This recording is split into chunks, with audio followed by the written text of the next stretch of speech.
জয়ের ব্যাপারে আমরা 90% আমরা আশাবাদী। কারচুপির সম্ভাবনা থাকে, আপনি যেটা বলেছেন এটা ঠিক, যে বলবো না যে কারচুপির সম্ভাবনা থাকে না কোনো নির্বাচনেই, সব নির্বাচনেই থাকে। তো কারচুপি আমরা হতে দেব না, সেটাকে রুখে দাঁড়াবো। কারচুপি যাতে না হতে পারে সেই ব্যবস্থা আমরা নেব। যারা ভোটার ভাই বোনেরা আছেন তাদের কাছে ভোটটা চেয়ে নেই আগে থেকেই, সব আমাদের প্যানেলকে ভোট দেবেন এবং আমাকে একটি ভোট দেবেন। আর জয়ের ব্যাপারে জিজ্ঞেস করেছিলেন, তো জয়ের ব্যাপারে আমরা আশাবাদী। মুক্তি তো বললই 100 না হলেও 99, তাহলে 90%, আমি তো বলবো 91% আমরা আশাবাদী। তো সকলে দোয়া করবেন, যদি জয়ী হই আবার আপনাদের সাথে কথা বলবো, জয়ী না হলেও কথা বলবো।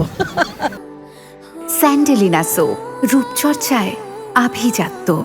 প্রত্যাশা তো অবশ্যই ভালো করছি ইনশাআল্লাহ। প্রত্যাশা সবারই থাকে, দুই প্যানেলেরই আছে, আমাদেরও। তো প্রত্যাশা নিয়েই এসেছি, তো ইনশাআল্লাহ আশা রাখি আল্লাহ এখন যদি আমাদেরকে জয়যুক্ত করে তাহলে তো আর কোন কথা নেই, কথা হবে আপনাদের সঙ্গে পরে, আবার অনেক কথাই হবে। আপনারা অনেকেই অনেক প্রশ্ন করেছেন আমাদের সভাপতির কাছে, আমাদের রিনার কাছে, আমাদের মুক্তি মামুন কাছে অনেক কথাই বলেছেন, যে বিগত সময়ের যে আমরা অনেক বছর থেকে এই ইন্ডাস্ট্রিতে কাজ করছি, অনেক বছর থেকে। তো আমরা অনেকেই এই শিল্পী সমিতিতে অনেককে দেখে এসেছি, রাজ্জাক সাহেব থেকে শুরু করে আহমদ শরীফ, মেজু আহমদ, কলি সাহেব, অনেকেই ছিলেন।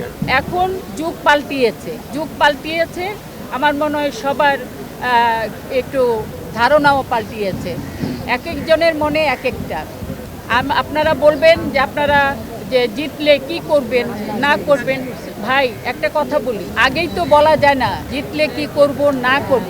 আমরা শিল্পী, এখানে এটা এফডিসি, এই এফডিসির দুইটা প্যানেলের শিল্পী, কিন্তু আমরা সকলেই একসঙ্গে থাকি, এই সমিতিতে বসি, গল্প করি, আবার যখন ফ্লোরে কাজ হয় একসঙ্গেই কাজ করি। কেউ আমাদের দুশ্মন না, কিন্তু আমরা সবাই ভাই বোন একসঙ্গে, এইটাই ইন্ডাস্ট্রির আমরা সব শিল্পীরা। তো আমি বলবো যারা আগে বলেছে, আগে অনেক কিছু বলে গেছে, তারা কেন করেনি,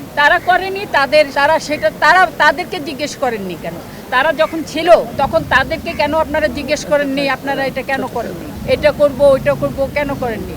তাদের ইচ্ছে হয়েছে, করেনি। তবে আমরা এইটুক আশা রাখি, কোন পর্যন্ত যেতে পারবো না পারবো এটা এখন বলবো না, বাকিটা পরে বলবো।